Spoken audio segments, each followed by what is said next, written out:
Today, we are here to witness the greatest sequel since Empire Strikes Back. It's season 7 time. I don't know what to say at this point. I've heard nothing but terrible things from everyone who's watched this season, so that's inspiring. It's hard to imagine a world in which I enjoy this, unfortunately. I went into the last season of The Flash that we watched, season 6, very optimistically, and I can't say, with honesty that I'm going in with the same optimism. I think it's gonna be really tough. Okay, first episode back wasn't terrible. It was pretty fun. It is weird to look at the show now and think of this as season 7 because it is very much still season 6. Like, the threads are continuing with no real interruption. So we pick up where season 6 left off. Ava is still out doing vague things because she's never really had a plan. Now we just have to find a fuel source to put in it. And then we can power the artificial speed force. Exactly. They circled back around to the artificial speed force idea, and this episode was about trying to get the artificial speed force running, and they had a very obvious scene early on where they're talking about how they can make it run. If you touch the fusion sphere. While it's activated, the fusion sphere thinks you're the fuel source. Yes. It turns out the only way to make the artificial speed force run is for Nash Wells to sacrifice himself because of all the wells in his head. It creates multiversal particles which will power the speed force. Who cares? It's not real. So I actually really like this episode, like, unironically. Usually when I'm laughing at The Flash, it's because they do like one of the dumb one-liners. Because I am not afraid of the woman that I am today. But you are. Tom Cavanaugh can actually act. So, like, unironically, there were parts in this episode that genuinely made me laugh and genuinely, like, made me feel something. I don't know what more I could ask for out of a Flash episode. Like, this was really good. Yeah. As my voice breaks, you can tell I'm getting really emotional. I don't know. Overall, I just thought this episode was great. So all the brainwaves of all the Wellses who've ever lived Are inside Monsieur Allen's mind. At one point in the episode, all the wells get transferred into Barry's head, and it's a pretty amazing sequence of Grant Gustin just doing a series of bad Tom Cavanaugh impressions, but right to Tom Cavanaugh, which makes it way funnier. The many minds of burial. Oh, man. The final scene where Nash is sacrificing himself and he's going through all the Wellses and saying goodbye. I was just picturing, like, Grant Gustin trying to keep the tears up for all those takes of him doing all these funny voices. I feel like that might have been a challenge. I'm really sad to see Wells go. Wells was, like, my favorite character. You're a copy of me. No, I'm no fractal anomaly.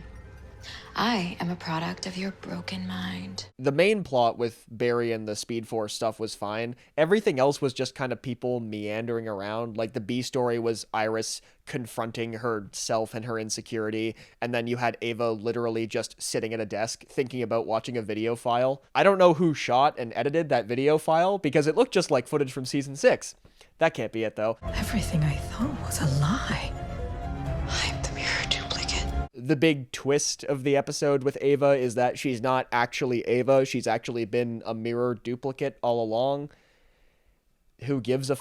Good episode, good start, and I see no way that it will get any better from here.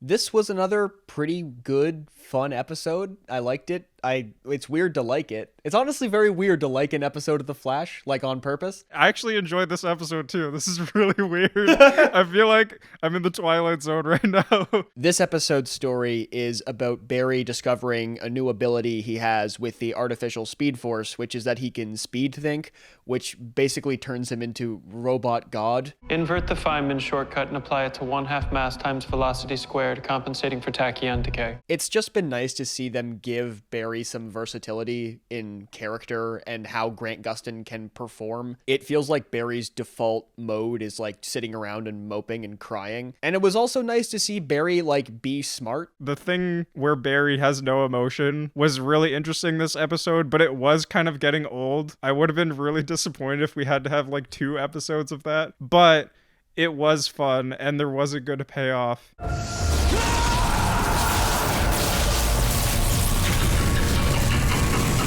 it's kind of funny when you think about Wells dying to like jumpstart this machine, and it lasts one episode before Barry turns it off himself.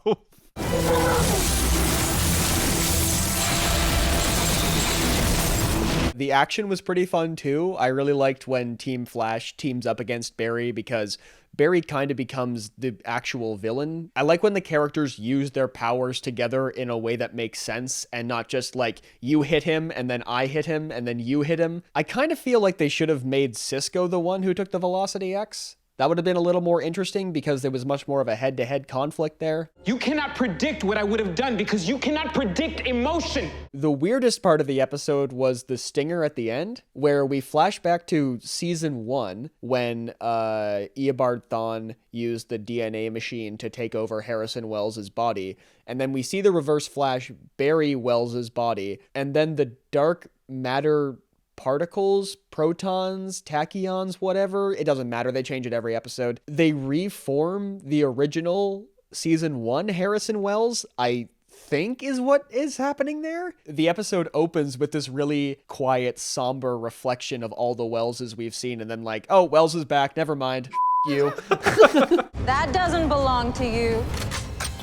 Then again, it never belonged to my husband either. I still don't understand what Ava's plan is or was because it keeps changing. Ava was just destroying weapons that terrorists owned. All the side stuff I could not care less about. I don't care about the mirror dimension. Ava is still a very boring villain to me. We always say Ava. It's Eva in the show. They say Eva every time, but I say Ava every time. That is not Eva McCulloch. Next episode will functionally be the season 6 finale, so I guess we'll see how they wanted to wrap it up or what they kind of planned, because I assume it changed a bunch when they had to reformat it for season 7. Next episode, we will find out if Ava actually has a plan and what she wants to do. Eva.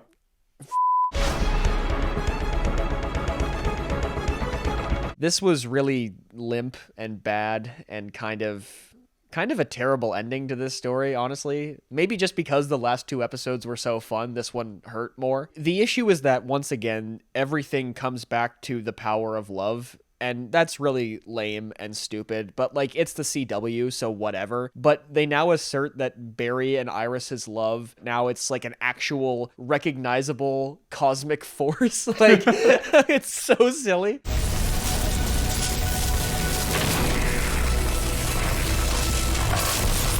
Yeah, this was very Flash.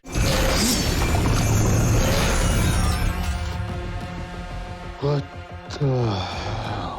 So Ava's ultimate plan was just to do a full mirror invasion of Central City and everyone's getting snatched up. She's replacing everyone in the whole city with mirror duplicates and they're trying to figure out what to do about that. It's a really lame final battle it all builds up to on all ends because the final confrontation between Flash and Ava is just Ava makes a bunch of duplicates of herself and then they punch all the duplicates until it looks like they can't win, and then they do win because the power of love. The fact that after all this, they just have to hold hands and believe in themselves, that's the ending of the season. Eva's plan and like how the whole conflict comes together in the end and becomes resolved, like nothing is specific. I couldn't tell you anything specific about how the Mirrorverse functioned, because Eva in the beginning offered to Barry, She needs to go back where she belongs. All of you do. Back to the Mirrorverse. obviously the resolution is Eva just goes back to the, why don't you just take over the mirror world then? Is that not like a no-doi? I don't know. They don't really explain it, and that's the whole point. It's like you're just throwing toilet paper at the ceiling, but it doesn't, it just falls back down because you didn't put it under the water first, you hooligan. I never thought I'd get out. Don't go anywhere. I'm gonna kiss you like there's no tomorrow. This was like your typical Flash finale. It was bad. As a finale, I like this significantly less than the season finale we got last season. I guess they leave the door open for Ava to a degree, but I hope we never see her again. I actually just want to spend time with the actual characters for a bit and see them face a challenge that makes them change or grow. Maybe see some different dynamics, maybe? Ooh, perhaps. A girl can dream. I feel like our heads were in the clouds with the first two episodes, and this one really brought us back to reality. Holy plasmas. Dibs, where's your face? It looks like mashed potatoes. Don't touch him. So Ralph returned. Sort of. If you didn't know already, Hartley Sawyer tweeted some really bad stuff back in the day, and he got fired off the show, but they still had to wrap up the Ralph plotline that was going on in some way, so he returns at first as a horrendous digital effect, and then they didn't even, like, try to hide that it was obviously not him in the final scene. Don't worry, Ralph. A few more days in the BCU, and you'll be good as new. Either way, it's good to have you back, Katie. For us too. They basically do a big emotional goodbye to Ralph, and it's really funny because it's just some guy wearing a helmet and doing a bad Ralph impression. Come on, Slick. Stay flashing. Disney out. They need to have him exiting the show, and they need to keep the door open even though there's such a slight chance of him coming back. But, like, they need to give themselves outs for, like, future things just to do so that they can keep the show going. You can't just ever have a character exit, like, permanently and you know they're never coming back. They don't stick to anything, and everything is just sort of always up in the air. He transferred all the multiversal particles of all the other wells into the fusion sphere, except for 0.01%, and that's me.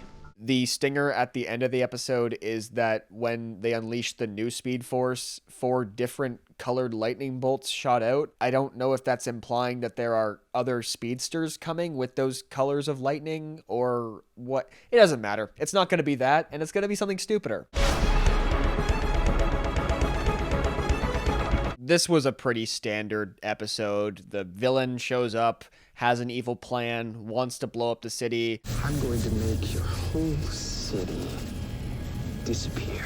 I like David Dastmalchian as an actor a lot. I think he's great. I think that's how you pronounce his name. I don't care if I'm wrong. He'll never see this. He's been in everything, and I think he is literally too good of an actor for this. Like, he's really going for it in some scenes, and it's like, David, not for The Flash Season 7, honey. Really, I just have questions about the fucking giant monstrosity that showed up. So after Barry explains the concept of love and compassion to the umpteenth villain, some giant CGI thing just shows up. Out of nowhere. Yeah, out of literally nowhere. I'm wondering if it's connected to the lightning, the different colored lightning? Probably. Is that how this works? I don't know. I don't know either. I know they'll explain it later on, but the way it just showed up with no setup and no explanation and then just disappeared was just hilarious. How was morale? Well, the sign says it all. Central City strong.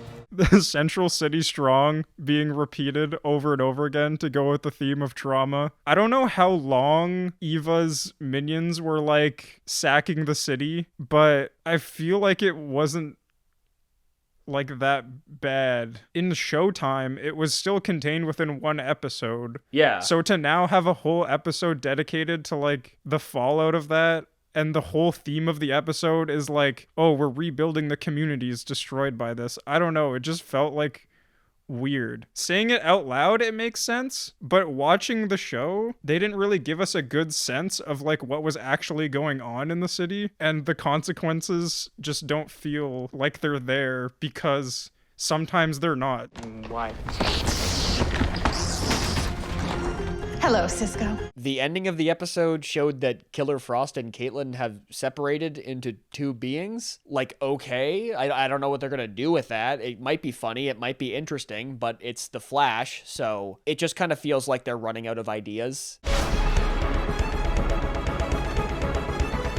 This is my least favorite kind of Flash episode because it's just the middle part of a few very boring story threads. The Caitlin Killer Frost being two separate people was kind of interesting, but they never even really discuss like how that feels or how that's changed their relationship. Check out this frosty twist. As soon as they brought up the whole fusion mixture, combining them back into one person thing, I knew the conflict of the episode was just going to be, well, Killer Frost doesn't want to go back. And at the end of the episode, they'll decide we'll stay separate. Like, it's so predictable. Maybe two snows really is better than one. Overall, I think this episode was a little bit better than the last one. Still not anywhere near as good as the first 2 episodes because now they're actually like trying to make compelling stories and they're not good at that. So, Well, I suppose that is an accurate, if not immensely reductive, assessment of the situation. Psych was this week's villain, and his power was to project nightmares into people's brains. They had some really weird sort of 2003 looking horror edits in this. It was very cringe. He had no reason for doing this besides chaos, so that's a very interesting character. Fear I get. Hallucinations can make you freak out, but not bleed out. the whole dream thing, again, with like the mechanics of how these things work. So the first time Psych fights the Flash, he puts the Flash in this fear thing, and Flash immediately sees Reverse Flash, and he's like, oh, this isn't real, you can't hurt me. And then he gets beat up, and he gets stabbed, and he physically is stabbed, and they chalk it up to like, oh, his brain thought he was getting stabbed, so it manifested the wound on his body. I don't know if you caught that. Barry's mind literally tricked his body into hurting itself. But I did, and it was very stupid because the next time Barry, along with Team Flash, encountered him at the bank, he uses the fear powers on all of them, and Barry just forgets that it's not real and that he actually needs to be hurt in the thing to be hurt, and he's just scared and pacified because of fear.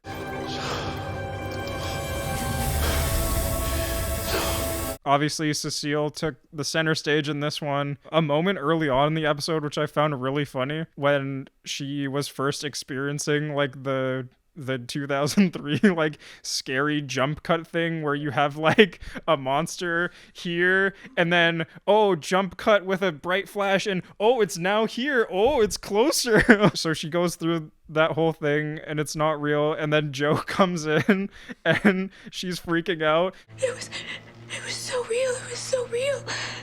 I'm sure it was, babe, but nightmares can't hurt you. I'm like, really, Joe? We're gaslighting people at this point? You're really like not gonna believe her? Joe, it's season 7. It's season 7, Joe.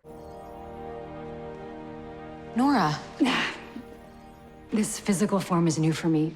I'm a big fan of how the Speed Force is just a character now, and I'm kind of interested to see where that goes. She's just there? Yeah, I just love that the Speed Force as like a high concept thing, like entity, is just a person in a room now that they can talk to. I find that very compelling and not in the way I think the showrunners intended. The metahuman fugitive known as Killer Frost. There's also this new thread where there's this undercover cop who's come here to arrest Killer Frost. They specify that only certain people know that Killer Frost is not evil anymore. I feel like there's some way to disseminate that information publicly, perhaps through some sort of newspaper. I wish one of them was a journalist. Another pretty crappy episode overall. Nothing that I would call outright bad, just very generic and unimaginative. It's just a time loop episode, and I'm sick of 90s nostalgia almost as much as I'm sick of 80s nostalgia, frankly. I don't give a flying We are stuck in the 90s? We got to see Chester and Cisco pair up and have little Team Chesco adventures. That was fun. I like their dynamic a lot. It's growing on me. It doesn't feel redundant, and when they're given a story where they're allowed to show off their comedic chops like this was, that works for me. It's very charming. They're both very charming. I just think the story of the episode was kind of boring and uninteresting. It's who's the time god? There's just not really that much to talk about because the adventure is so self-contained. I could feel these forces of nature were like me, only evil. If they're like you, then why are they trying to kill you? I'm not sure.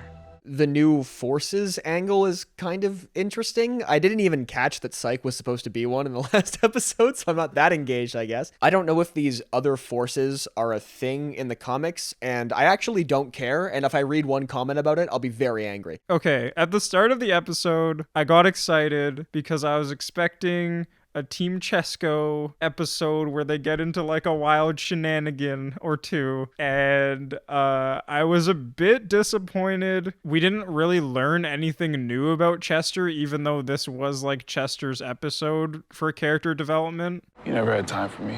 Like, we didn't know that he had issues with his father from his childhood, and learning about that didn't, like, tell us anything about how he functions in, like, the current day. It felt like we were getting character development, but really it was we introduced a problem and we solved the problem in a contained story that is going to have probably no effect going forward. Everything I do is for him.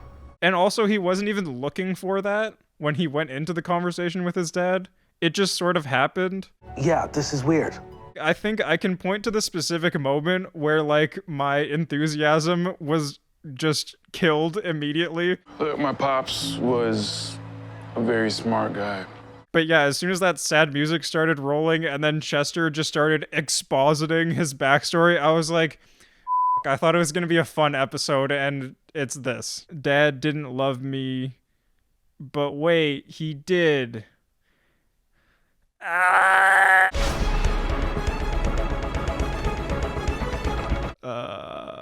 This episode was not very good. And there's not a lot to talk about for this episode because not a lot happened that was interesting.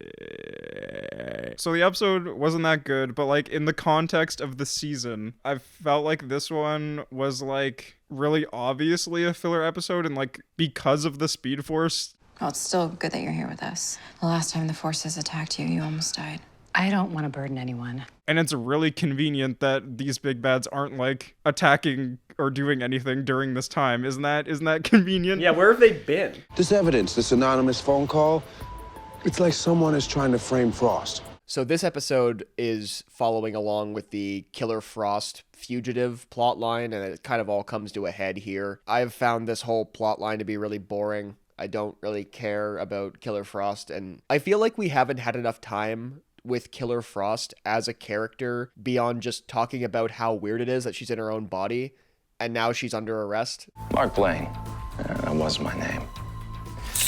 But you can call me Chill Blaine. I think Mark, aka Chill Blaine, is perhaps the worst villain I've ever seen on this show. I mean, when he showed up, it was pretty obvious that he was going to be the twist villain, just because why else would they spend this much time with this guy? Have you ever even heard of hypothermia?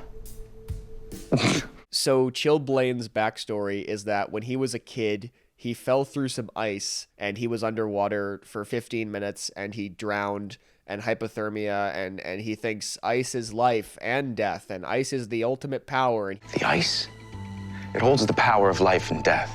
The Frost and Mark conversation was like the epitome of the bad in this episode. Just that whole conversation, as soon as you thought it couldn't get any worse, Mark just like launched into a new element of his backstory. Oh, they said that the experiments I was conducting were inhuman. He was expositing so long that there was like arcs to his expositing. Like, I'm consistently shocked in episodes like this that we never see these characters get set up beforehand. That's why the show always feels like they're just making shit up as they go, because they never set anything up outside of an episode. And each episode never really feels like it has the time to properly develop these stories, because half of the episode is just pointless bullshit that no one cares about. I don't even know what the whole Barry and Speed Force thing was about. Can't expect you to be the way you were.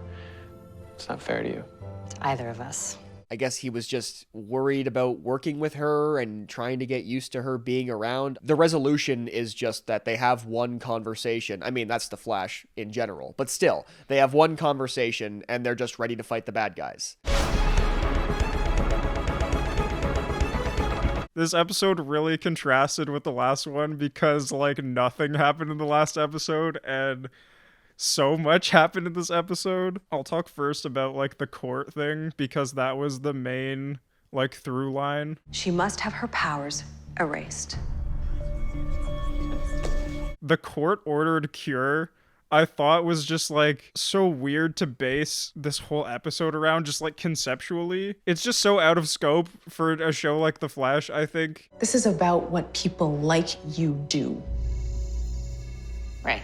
So it turns out that this Kramer lady has actually been a secret meta-racist all along. A lot of the episode is just waffling around about what they want to do with Killer Frost. Do they want to send her to prison? And then it turns out that Kramer's plan was actually to make her take the cure, or have the court sentence her to take the cure, because that would set a precedent. When metahumans are bad, they have to take the cure. My main take for like the whole trial plot is that like using that as your framework for the episode really doesn't jive with a show like The Flash, because courtrooms are a place of like pure logic, and The Flash is not known for, at least to me, as using reason well, or the argument could be made at all. You have to leave reason at the door when you start watching an episode of The Flash, and when you're in a courtroom, you can't really leave reason at the door because that's what goes on in the room. You could say it's the whole reason for being there. Yeah. Earlier today, the metahuman cure supply at CCPD was rendered inert. The state suspects foul play by the only person with motive for such bold treachery, Killer Frost. No, I didn't do it. Well, someone messed with the cures, and the cures is something that we were gonna force Killer Frost to do. So it must have been Killer Frost behind this. Like, there's literally no connection. You have no evidence that it can link back to Killer Frost, and they already made the argument that someone was setting up Killer Frost the whole time. It's like someone is trying to frame Frost. There's motivation there for any metahuman to have done that, and then Caitlin immediately feels the need to jump in to protect Killer Frost and say, no, it was me, it wasn't her. It was me, Your Honor. I did it, not Frost. The ending of the episode is Killer Frost deciding that she wants to go to prison for life because if she takes the cure, it'll set this precedent, and that's what Kramer wants. She wants metahumans who are bad to have to take the cure as a sentence. So Killer Frost sort of throws herself on the sword for all the metahumans, which, sure, noble, I guess. Like, that's what heroes do, sure. I get why they did it. It makes sense. It's just very silly because I don't buy for even 1 second that Killer Frost won't be back. Maybe next episode? No one's ever dead, no one's ever gone. I'm not buying that ever again. Listen, I know we've had our differences, and maybe that's an understatement. There always has to be room for redemption. And that constant redemption is so annoying and at times very out of place. Like the final scene between Joe and Kramer, where Joe seems to forgive her, even though she has been not irredeemable, but just like clearly unhinged. 20 soldiers lost their lives. Lives I was responsible to protect. Never again. Kramer is such a weird character. Like, we thought that her motivation, like, behind the scenes was gonna be that she wanted to bring in Killer Frost, maybe because she wanted to, like, she needed her meta powers for her evil plan or something. But no, she just turned it out to have this god-awful backstory again. Every time that they bring in a backstory, it's just never well done. I don't hate all metahumans, just the ones who pretend to be heroes. The fact that after everything, she has like a heart-to-heart with Joe, like cop to cop, and Joe as like the moral compass of the show is just like, no, yeah, I see where you're coming from. I know a good cop when I see one. Like, really? Make sure you're always checking which side of the line you're on. The B plot of the episode was investigating Fuerza, and they did eventually find the actual lady who was Fuerza, who delivered her whole backstory with zero prompting at all. Okay, fine. Yeah, it's true. I was an addict. Very natural, just, very organic. So they're running a test on this woman. Alexa was her name? Yeah. So she's actually Fuerza. They're running a test to see if they can, prove that she does have this force inside her, the strength force. Also, the strength force, the still force, and the sage force, that's what they're calling the other force people. It seemed weird at first, but then I realized the naming convention is just they all start with S.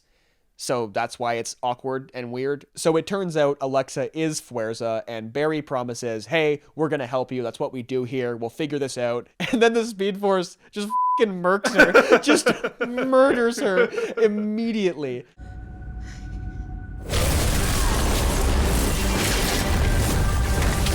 Talk about a heel turn. Like, I did not see that coming. That was legitimately a good little surprise. I thought that worked in comparison to what the Flash can usually pull off. Like, that was legitimately an unexpected moment. That moment just sent me reeling. Yeah, that was awesome. That was probably the most exciting moment of the show so far. The show. The show. The whole show.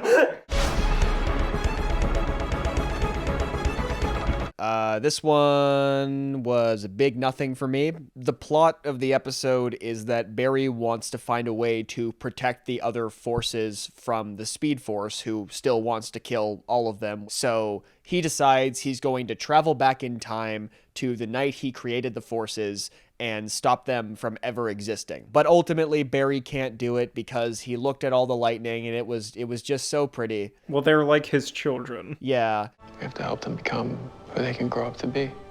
Because that's what parents do. The metaphor they have chosen to go with is that the forces are like Barry and Iris's children. They had a whole season where Barry had an actual daughter around, and now if they want to make a bunch of fucking lightning bolts his children, or what the fuck ever, like, I don't even, it's just so stupid. The single tear Barry Allen shed for his poor lightning children.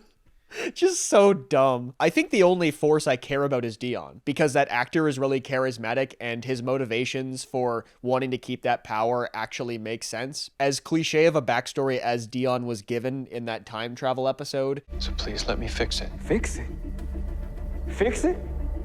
So I'm a mistake. This episode for me was a better one, even though it was like kind of whack in a lot of senses.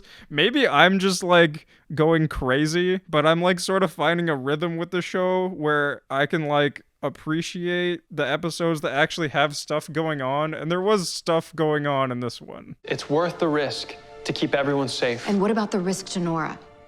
Does her life not matter at all? Nora's not a person, Iris. This whole episode is hinged on the fact that Barry disagrees with Iris, but I feel like every time Barry disagrees with Iris, he learns a lesson. I should have listened to you.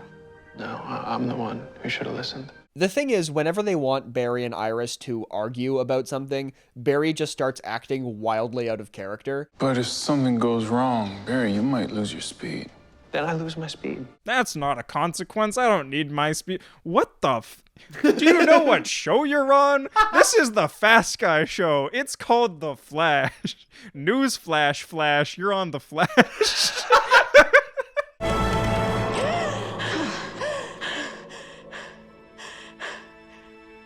Why is everyone looking at me? Barry and Iris's love is now canonically not only like a cosmic force, but it can bring people back from the dead. Barry and Iris putting hands near each other can wake the dead. So now that Alexa's back to life and presumably going to be working with them, I'm guessing Barry's going to try to turn the other forces to his side and maybe fight the Speed Force. I'm all for Dion joining Team Flash, but I feel like Psyche might be a bit of a lost cause. He seems to be enjoying the whole nightmare thing a little too much. I have to leave Central City.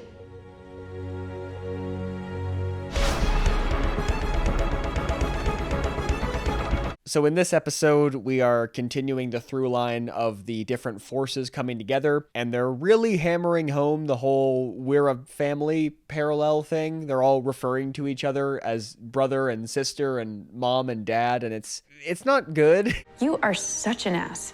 I'm direct, sis. Maybe I'm just weirded out because I know this show well enough to know that if two characters are not quite siblings, there is a strong chance they could end up married. The family stuff, again, was really f***ing weird. I don't know what the payoff for that is gonna be or what point they're even trying to make. Usually the point they're trying to make with things is like really obnoxiously clear. You don't have to fight us. Yes, I do, Dad.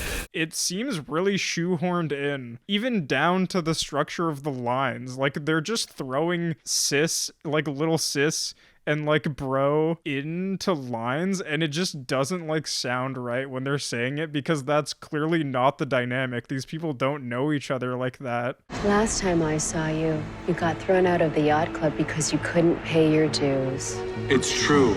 We find out that Psyche, his real name is Bashir, and he's been hunting down billionaires because he was a billionaire and his parents died. Of course, tragic backstory, blah, blah, blah. They picked it out of a hat. Bashir thought that all his billionaire friends only cared about money and never cared about him, and it turns out they actually did. So this is the 19th or 20,000th time in this show that the motivation is, I thought this was the truth. And it turns out the exact opposite was the truth. So after perhaps the worst action scene ever committed to screen, The fight was so fucking bad. I want to see this fight without the CG stuff and just the still plate. I hate it. It's really bad.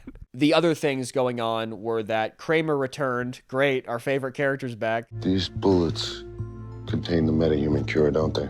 30 cc's each, yes. She came back to reveal that she was more meta-racist than we ever assumed, and she started loading the cure into bullets because they've seen X-Men 3. Joe ends up quitting the police force, which I'm sure is going to stick. I'm sure he will never set foot in that precinct again. But if I'm being honest, I have no clue what I'm supposed to be doing right now. The other thread was about Cisco kind of figuring out what he wants to do next, and we actually find out what vision he saw when Psyche first whammied him. I saw myself. 40 years from now, I was still working at Star Labs. Everybody had moved on. And I hadn't.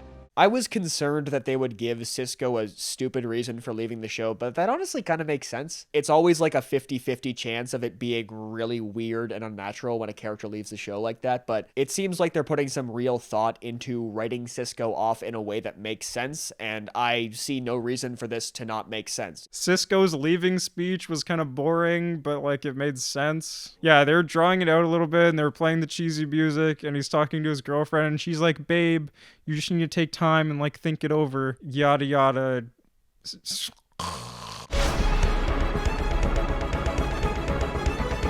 All right, episode 11. Where to begin? This episode was a particular highlight for me because it's been a while since I've like really hated an episode of TV, like with every fiber of my being. And we're back. So this is the ending of this whole Forces arc. I don't know what they called it, and I don't care. So it has season finale energy, and like most season finales, it's goddamn terrible. Do you have any idea what death is like? I've just given up trying to understand the Speed Force's motivations as a character. Her original motivation was these other forces are trying to kill me, so I'm gonna kill them first, which like made sense. But then they became good, and then she just still wanted to kill them for what? For what at that point? It's an agonizing emptiness that turns your soul inside out. And that loneliness it brings, it burns. Nora literally just spews nonsense every time she opens her mouth. I swear every single time she shows up, she feels like a new character with something different going on and like different reasons for why she's doing it. So, it's family game night. Fine. Another terrible action sequence to cap it off. Just looks like just the worst, honestly. Just terrible. The way they defeat Nora is that they distract her for a second, and then Dion uses his time powers to project her mind into a future just full of stock footage. Just so much stock footage, you wouldn't even believe it. And that scares her to death. She is terrified of stock footage, and frankly, I felt scared too. No, this is worse than mine. The Speed Force arc never really engaged me that much because the Strength Force and the Still Force and the Sage Force, it all happened by a fluke. There was no motivation for them to exist, and the Speed Force itself never really had any motivation for anything it was doing beyond, we need a villain now, so I guess this will do. I thought these self-contained arcs, these shorter little mini arcs within the season would work better and help the seasons flow better, but honestly, it just feels like we're seeing a shitty season of The Flash with less episodes. At least I can rely on consistently bad TV, no matter what. I guess I never had a real family. Might as well start somewhere. All the bad guys are good. All the good guys are good. Joe and Cecile's baby remains at large. I swear that kid of ours can sleep through absolutely anything. That made me question whether or not their child is even real. Maybe it's just an inside joke between the two of them and their child died long ago because of negligence. Or maybe Joe doesn't know, and like maybe Joe just hasn't seen their child in so long and Cecile is just taking care of the baby by herself, but she let the baby die somehow. but she just keeps going to the other room like, oh, I'm gonna go check on the baby, and then she just goes in the other room and does nothing, and then comes back and is like, wow, that baby of ours sure can't sleep through anything. You know what I mean? Are you not starting to get the picture now? That's horrifying. You know what? You can do more than you think. So yeah, that's all the main plot. The B plot was perhaps even funnier than the C plot and the A plot with Killer Frost, because she just shows up and in one conversation, which is some of the most poorly written TV I've ever watched in my entire life, she breaks out of prison and just like undoes the entire point, the entire main plot of that previous episode off screen with seemingly no consequences. I didn't escape. I came here to turn you in. Yeah, that's still breaking out of prison. An entire episode was based upon building that up, and that's how they break it down. That's what they used it for. How about that drink? No, there's no freaking way I would ever go out with you. Not only did we see the return of Killer Frost, but also the return of my favorite character, Chillblaine. I am down to watch the rest of this season on the off chance that we might get one more scene with Chillblaine. I am that invested. With all of us together, you'll be faster than you ever imagined, Barry. Basically, the consequences of this entire arc are that Barry can run faster now. That's the main takeaway. So, family good because Barry run faster. It's very clear. It's very simple. It's very to the point. So at the end of this episode, Barry and Iris decide they want to start a family because this whole family saga went so well. I'm tired of wondering. Let's start a family. This season is giving us more of the same, and we've gotten 2 shitty finales in one season. That's impressive. You know, it's hard to be optimistic at this point, that, in life in general, but also for the show. I find it difficult to be optimistic, but I'm attempting to do it because I don't want this show to be bad. I don't want to sit here and watch bad TV, but it continues to happen.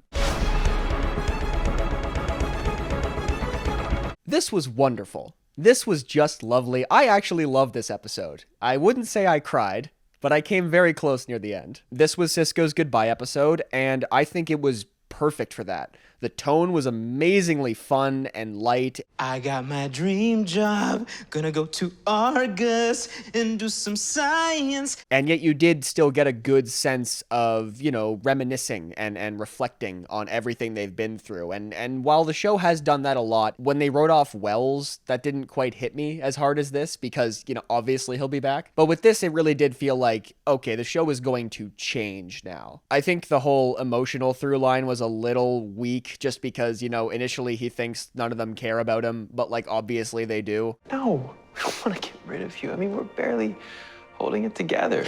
From the very opening of this episode, when Barry's joking about getting waffles for everyone. I could get Belgian waffles from Brussels.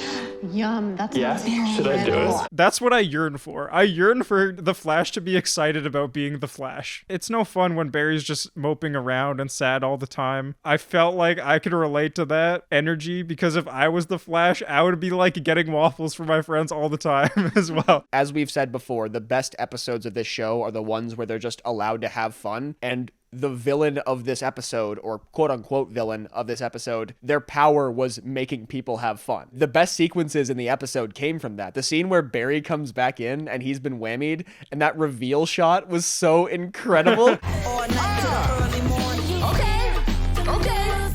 Barry's breakdancing and they're doing the wave. Chester just gets in on it and he's not even under the influence of any powers. He's just overcome by the happiness just in the room. And I feel like that's what this episode was all about. It was just about everyone having a good time, and we were along there with them having a great time watching this episode. All right, crime spree's over, miss. Step away from the case. You think I'm a crook? The villain was fine, not really too important to the overall story. It was kind of detached from that, but I like the little arc they gave her, or at least I like the reveal that she wasn't actually a villain. And maybe it's just because the Flash has given me brain rot, so any enjoyment I can seek at all is just amplified to the nth degree. But I think it was just a good episode of TV. It was a really good finale for this section of the show. And as someone who has been watching this show pretty much as long as it's been on, seeing Cisco Cisco in these empty rooms and seeing him say goodbye to all his stuff, like, it did have an actual effect on me. And I'm kind of glad the show can still do that. Even though I'm much more emotionally detached than I was at 16, like, it can still get me. It can still tug the old heartstrings when it needs to. So that's nice. You're the man now, dog. Thanks, Cisco. You know, based on how The Flash treats most of its characters and most of its storylines, I did have this fear in my heart that Cisco's goodbye would be really terrible and trite. But no, it was lovely. It was perfect. If there was anything that was kind of weak in this episode, it was the action and sort of the sequences they construct around the action. Like, the final blimp sequence was kind of nothing. They were just in a set room with a green screen window. The things that needed to work about the episode worked very well. Overall, just a really, really, really good episode. And the fact that they could bring it all back around to the pilot and that final scene of them all singing Poker Face, that was just wonderful.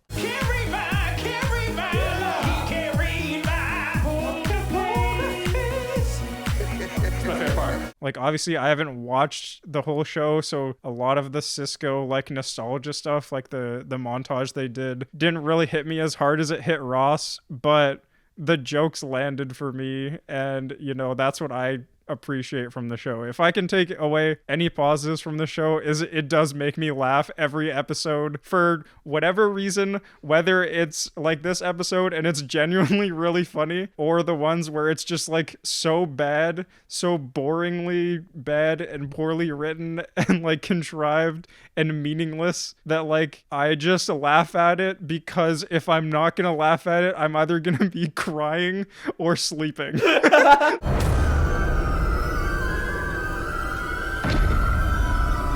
So at the end, Cecile returns home to her house full of dead babies. And I guess Cecile is seeing some sort of mirror person. I swear to God, if they do more mirror I can't do another villain in a mirror, man. It's...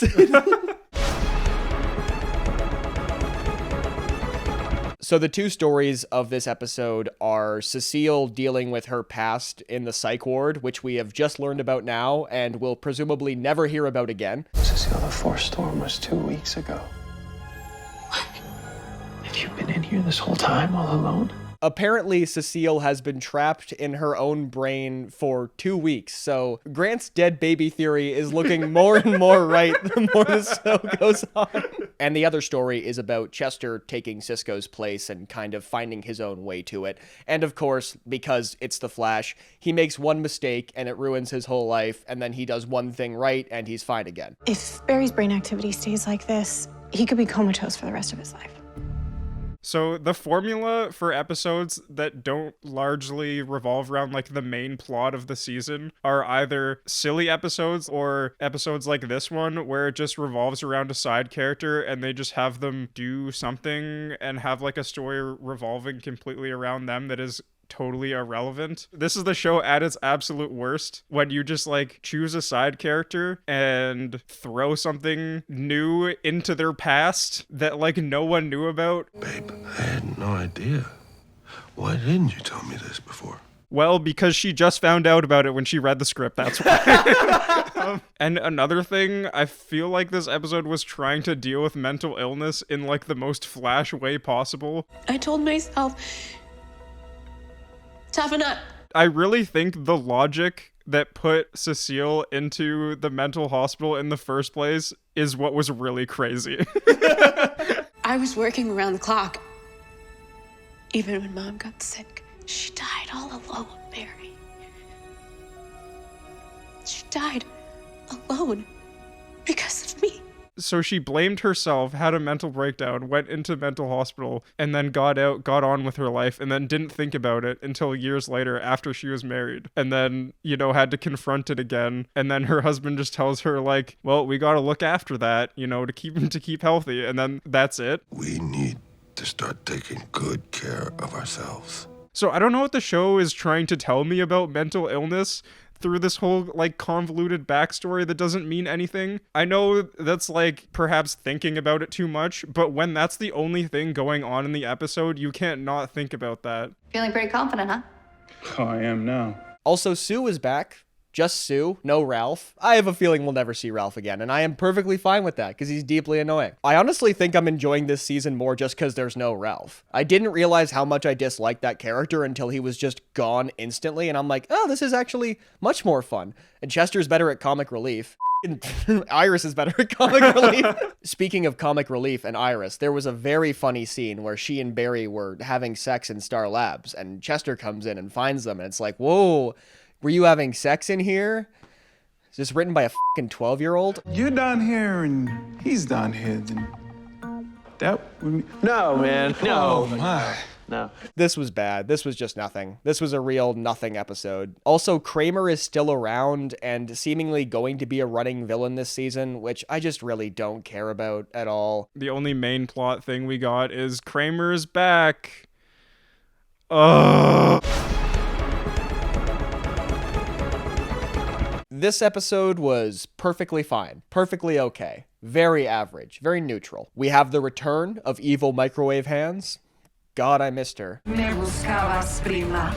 So evil microwave hands finally gets her inevitable redemption arc because she's related to a main character, so she has to be good. So it turns out that it was actually all some evil doctor's fault. This was a very microwave hands heavy episode, which was good, and she actually evolved into her new form. I'm just gonna call her the microwave. I feel now that microwave hands has become the microwave, I can just refer to her by her regular name. I'm hunting the doctor that created me. So Allegra and Esperanza team up to hunt down this evil doctor. Apparently, Esperanza is the only person who can track down this doctor. They didn't think to maybe ask Chester in the big tech room where they can find literally anything, anytime in any episode. They can't find this one doctor who works at a hospital. Okay, so I don't know if it was just because the last episode was so bad, but this one felt like really good. The lows of this episode were like anytime that doctor guy was talking, but he's really unimportant and you can just like forget about that. Listen to me. I'm your family. We're blood. Blood is a liquid. That fight, the doctor was just sort of like awkwardly following them through the room as they're like beating each other up, and he's just like monologuing as they're fighting. I found that really funny. Power is eternal, and money provides it. If every villain has to have this dumb monologue where they go through their backstory and like explain what happened, you might as well have an action sequence going on at the same time that we can be entertained by, right? I work for the highest bidder, and I don't plan on going out of business anytime soon. The conflict was very simple. The growth was incremental and very dumb, but like, at least it was about the actual characters in the show facing conflict that they have faced before that does track with their characters, and not, I was in a mental hospital 30 years ago. The lamest stuff was the whole doctor being like, your power runs on hate, give in, you're my creation. Yeah. That was all lame and terrible, but everything else was perfectly serviceable. The B story was about Joe and Kramer, my favorite. So it turns out Kramer also isn't bad. She also has a sad backstory because someone she loved betrayed her. The soldier who betrayed your unit. He's also my brother. Not by blood. But some bonds run deeper. Remember when this show was about Barry Allen, solving crimes, fighting metahumans? No. Me either. We didn't have a lot of support, but at least we had each other. The biggest weakness this season has been its utter and complete inconsistency, even for this show. Like, Kramer's character has changed 15 times. I have no idea what Kramer's motivation is or what she ever wanted. Was the meta thing a cover? Is that ever gonna come back? Because now it seems like her only motivation was ever this soldier thing. I've been looking for Adam for 6 years on my own. Help me catch him. My favorite scene in the entire episode was right at the end. We have the triumphant return of my favorite character, Chillblaine. I cut a deal. My record is expunged. Now I'm just like you. One of the good guys. Frankly, I don't think this season is nearly as bad as people have been making out. Maybe like the real is yet to come, but we have 5 episodes left and it's been just as fine as season 6 was. Overall, I see no real difference in quality. I think season 6 was more boring, if anything. At least like there's more crazy shit happening. The stuff that is happening this season is more outwardly silly, and there are more moments that strike us as really stupid, but I'll take that over the boring slog that was the second half of season 6. Why is the show good when Barry leaves?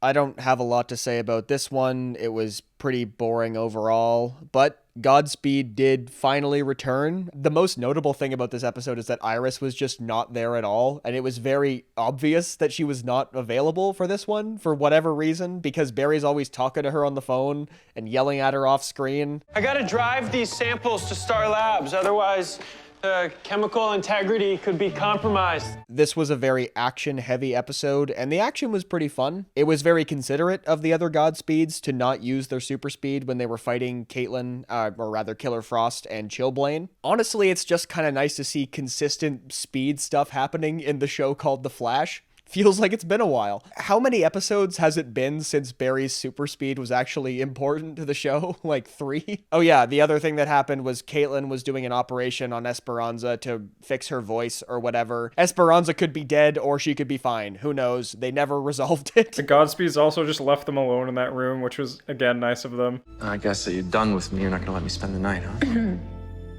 This episode raised a lot of questions and didn't give us a lot of answers, so it was like purely set up. I have no idea what's going on with Chillblaine. That one really threw me for a loop when he like blew up the drink and then like disappeared. That was really strange. If you have expectations of it making sense or being good, then you're dumb. There's no way in hell I'm letting him get away again. Kramer, what are you gonna do when you find him? So they're talking about Joe's research that he's conducted on Griffin so far, and Kramer says, You dug up more on Operation Griffin in 1 week than I did in years. Joe's just so good at investigation that he found out more on this thing that is so closely tied to her backstory. Like, she was literally there. Right. And he knows more about it in days. This is gonna sound crazy, but I think we're pregnant. I don't know a lot about pregnancy, but Barry seems to know less. It's negative. If this isn't the future for me and Iris, what is?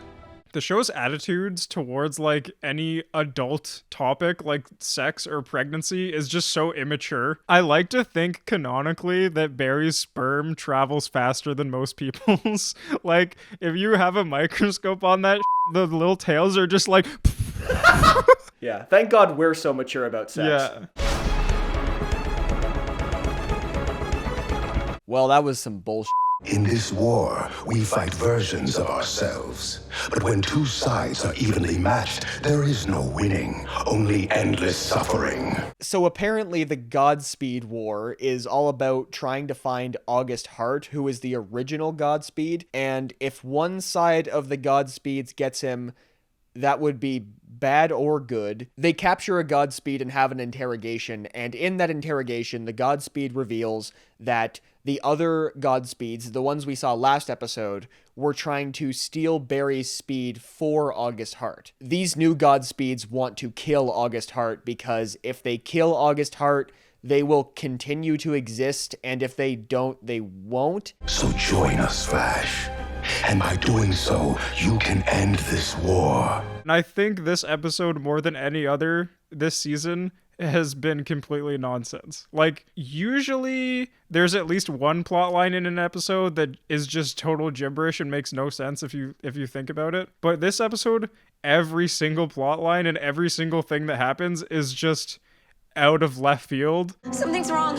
Our family, the future, it's all changed. So Barry keeps having all these dreams about Nora. Everything that happened with Nora was pre-crisis, so it makes quite literally zero sense that she can still exist in any form looking like that. They don't seem to be presenting it as like the same Nora, which is good, but the fact that it is still Nora makes zero sense at all. You could go check on her, run to the future? I want to, but I'd risk causing another flashpoint. I want to go back in time and uncreate them. Barry keeps saying, I have to get to the future. I have to check on Nora. Like, why would you assume Nora would be there? This was, again, one universe ago. I had a dream about Nora. My Nora from the future. When I was a kid, I had this recurring dream that I was in this store, and it was just full of Bionicles. You know, just filled to the brim with Bionicles, and they were all on sale for $1. And I had so many Bionicles. I never woke up and thought, I need to find that store. I woke up and thought, well, that was a nice dream. I wish that was real. That's what I thought was happening with Barry, but I guess not, because Nora just f***ing shows up. So he was right. Don't worry, Mom's gonna be okay.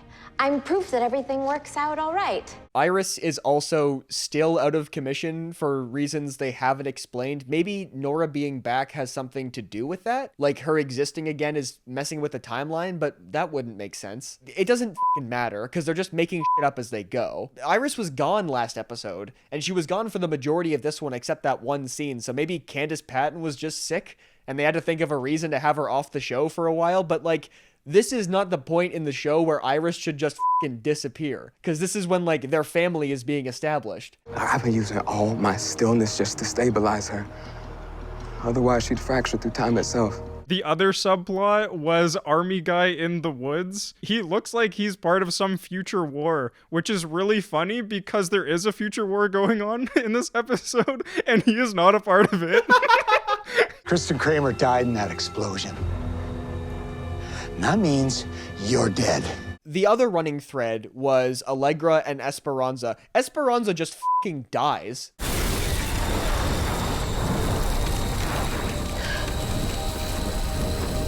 Too bad Caitlin went through all that fucking effort to fix her, I guess. What's your name? I don't know. I am lost. I am so lost, and I'm kind of interested to see where it goes, but it's gonna be nowhere good, right? Like, at this point, we have 2 more episodes left. I know the explanation is coming, but like, can we have any indication of what is going on at all? Because I'm so confused. And this is not a show that requires a lot of deep thought to understand. The thing is, though, I don't think this is, like, significantly worse than The Flash has been at any point. I would still take this over, like, Ava in the Mirrorverse, you know? It's more fun than that. I just don't know where this is going. Barry? Caitlin? I brought you something. I don't think you talked about the Diggles guy. I didn't mention Diggle Digglesby. once. How did I not mention Diggle once? Yeah. He showed up, like, had a headache, gave Barry a pep talk in place of Senior Joe, had a flashback to apparently him opening a Green Lantern thing. I didn't know that was a thing, but Ross told me about it. And then he just off before the end of the episode. He really did nothing. So, like, it's kind of funny that you didn't mention him too, because he means even less to me than you. Like, I can't believe it was very much not for me. It was actually maybe only for me. Yeah. Episode 17, the penultimate episode.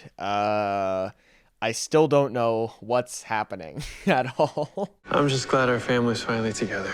I am so happy to see you guys. The main plot of this episode was Bart and Nora sort of interacting with Barry and helping him fight Godspeed. It's usual stuff, you know, they try a gadget, it doesn't work, they get caught in a trap, they're overwhelmed, Cisco Ex Machina shows up and saves the day. Oh no, one of them's hurt, to be continued. I don't give a f***. Cisco is back this episode. Woo! Yay! Let's make the best episode of the season less relevant because he just came back. He just came back literally out of nowhere, and that was pretty dumb. Everyone that has come back way too soon, I feel like. Killer Frost came back far too soon. Far too soon. This was less egregious than that. You must have so many questions. Good thing I have all the answers.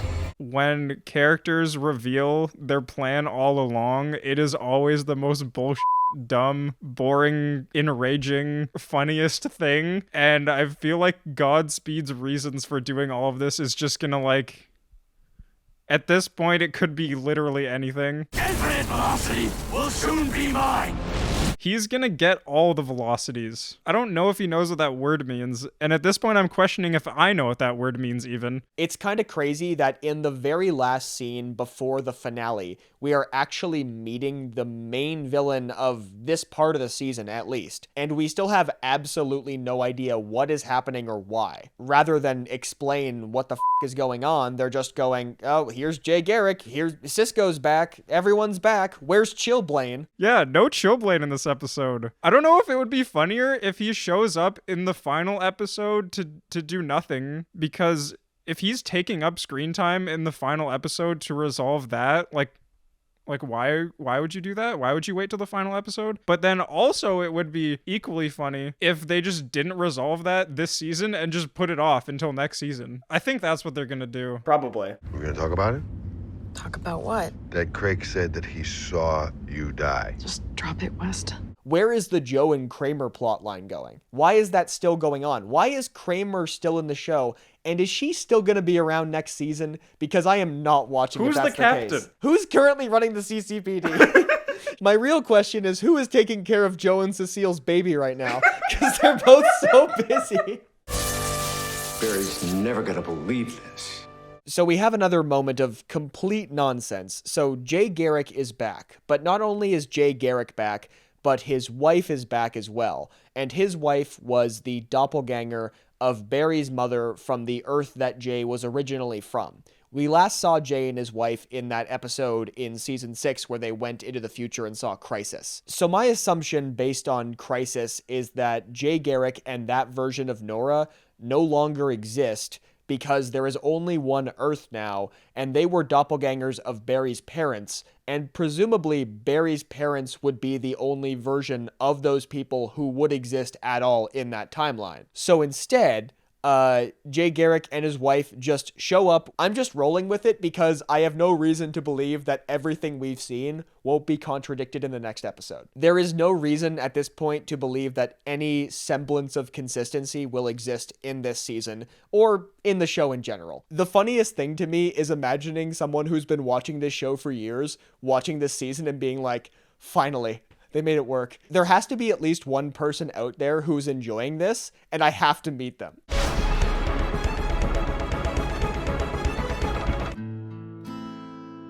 I hurt myself today to see if I still feel.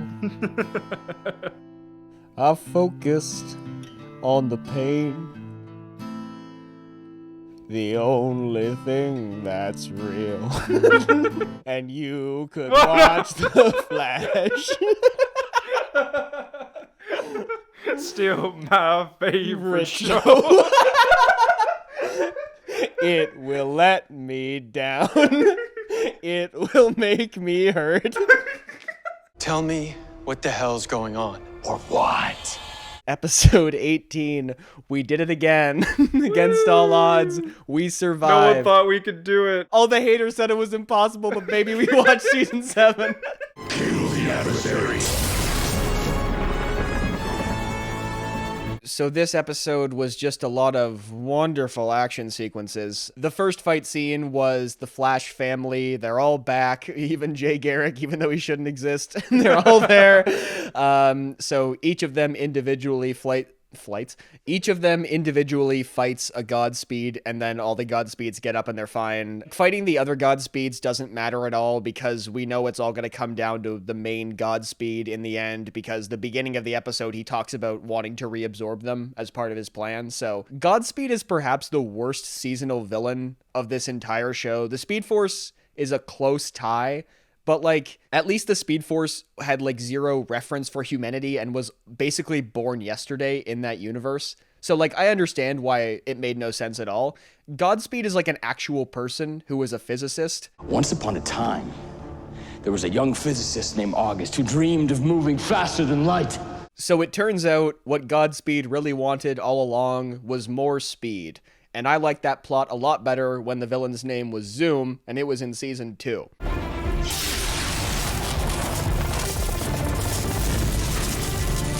Honestly, being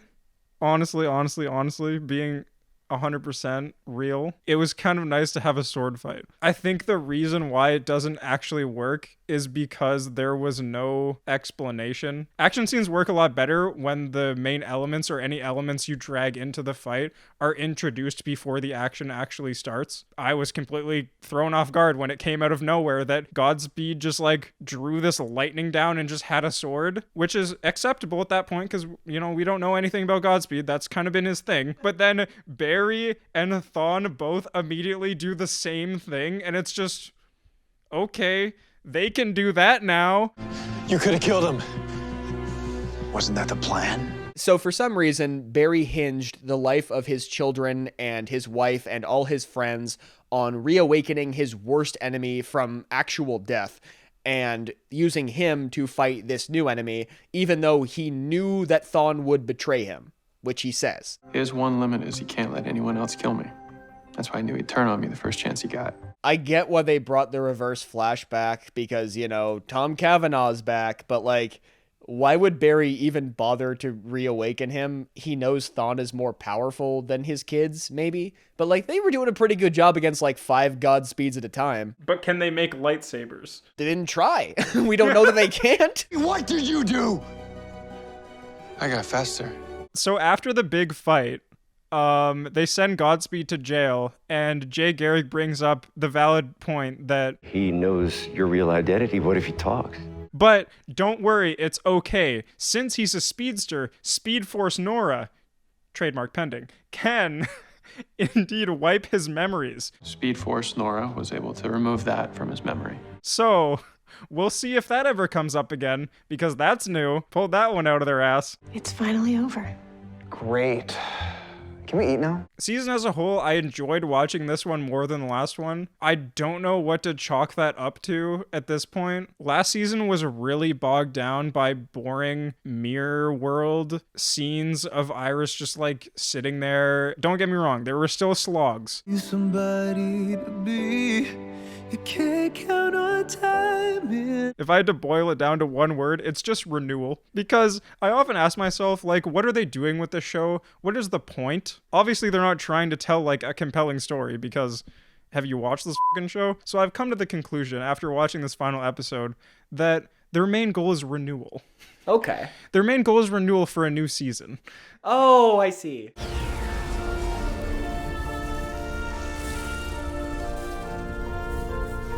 I just can't believe this has been 7 years of my life. I can't believe that The Flash has been in my life for almost a third of it, and I cannot escape. I'm gonna fucking cry. I can't do this anymore. Why am I? How is this my life? Every day I wake up and I know that people are gonna ask me to watch The Flash, and I just can't do it anymore. I can't believe the show is still going. Do you fucking people understand what you're putting me through? Do you know what it's like? There's a single tear. Yeah. Whew.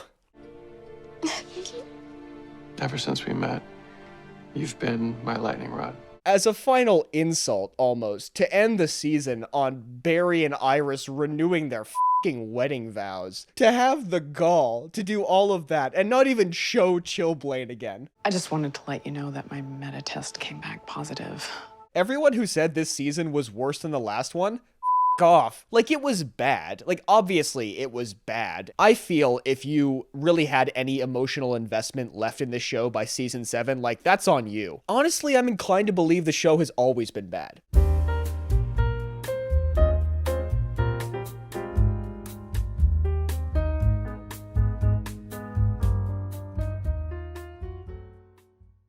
I just hate all women, especially Iris. I'm using that out of context.